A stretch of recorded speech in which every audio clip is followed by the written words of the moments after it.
Sefer B'Midbar, Parshat Shelach, on physical reminders. In Parshat Shelach, we read one of the best-known parts of the Torah as it contains the final paragraph of the Shema. We learn from Numbers chapter 15. The Lord said to Moshe as follows, "Speak to the Israelite people and instruct them to make for themselves fringes on the corners of their garments throughout the ages. Let them attach a cord of blue to the fringe at each corner. That shall be your fringe. Look at it and recall all the commandments of the Lord and observe them, so that you do not follow your heart and eyes in your lustful urge. Thus you shall be reminded to observe all my commandments and to be holy to your God. I, the Lord, am your God, who brought you out of the land of Egypt to be your God. I am the Lord your God." Someone unfamiliar with Jewish life might not know the meaning of all this language about fringes on garments, but the Jewish tradition uses this as the basis of the mitzvah of tzitzit, of making fringes worn on the corners of a talit. As a central visible sign in Judaism, the fringes of the talis are imbued with many meanings. First and foremost, they are there, as the Shema says, as a reminder to do mitzvot. In the text of Parshat Shelach, this commandment actually comes after the chilling story of a man who was put to death for gathering wood on Shabbat. Their original function then was to inspire one to observe the commandments with awe and trembling. By the Middle Ages, Rashi noted a mystical dimension of this reminder. He notes that the numerical value of tzitzit is 600, and that tzitzit consists of 8 threads and 5 knots. Add those numbers together and you have 613, the number of commandments in the Torah. And the Sforno later identified tzitzit as a royal symbol, a mark that is almost a uniform identifying us as soldiers in the service of the king. Also in the tradition, Nachmanides focused on the cord of blue, which fell out of use from the destruction of the temple up until it was rediscovered and implemented in the religious Zionist movement. The Ramban, Nachmanides, saw the blue thread as having Kabbalistic symbolism of the precious stone and sea of wisdom that are present in all of creation. This sentiment goes back to the Talmud in which it was recorded. It's taught in a Breita that Rebbe Meir would say, "What is different about techelet from all other types of colors, such as that it was chosen from the mitzvah of ritual fringes? It's because techelet is similar in its color to the sea, and the sea is similar to the sky, and the sky is similar to the throne of glory." Maimonides too saw tzitzit as not mere parts of an article of clothing, but as angels helping us to do the will of God, malachim.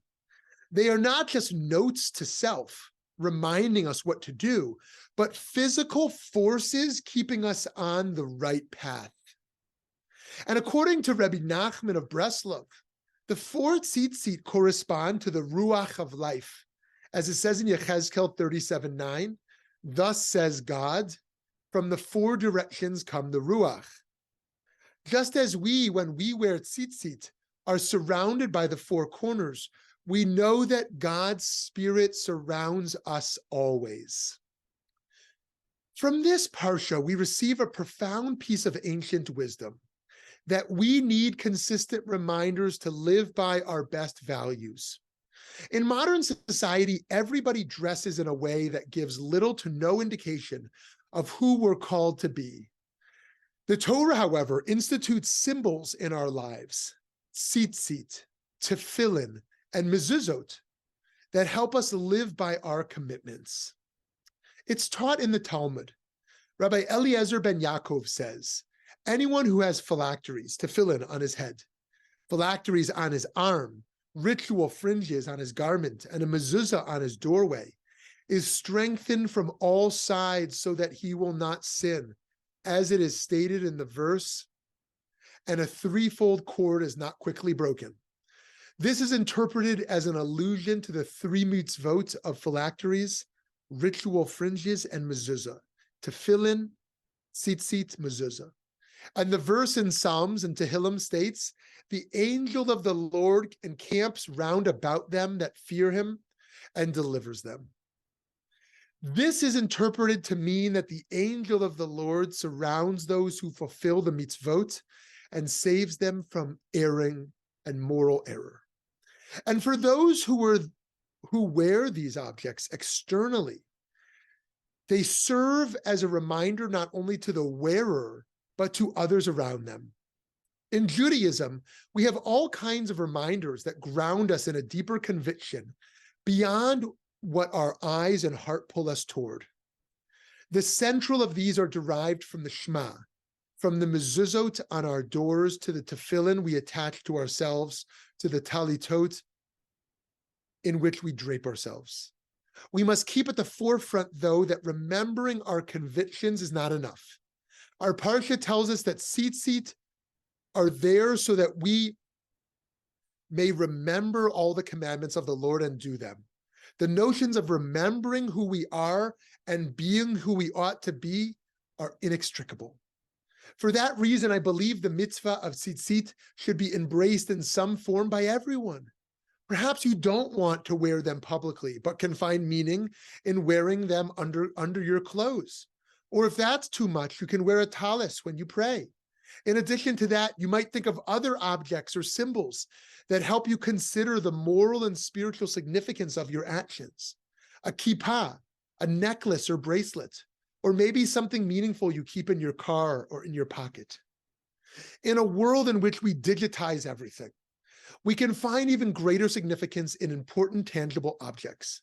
In our lives in which everyone can feel fleeting, we can rely on ritual objects to make sure we don't lose ourselves and to ensure we don't forget our obligations to others. Shabbat Shalom.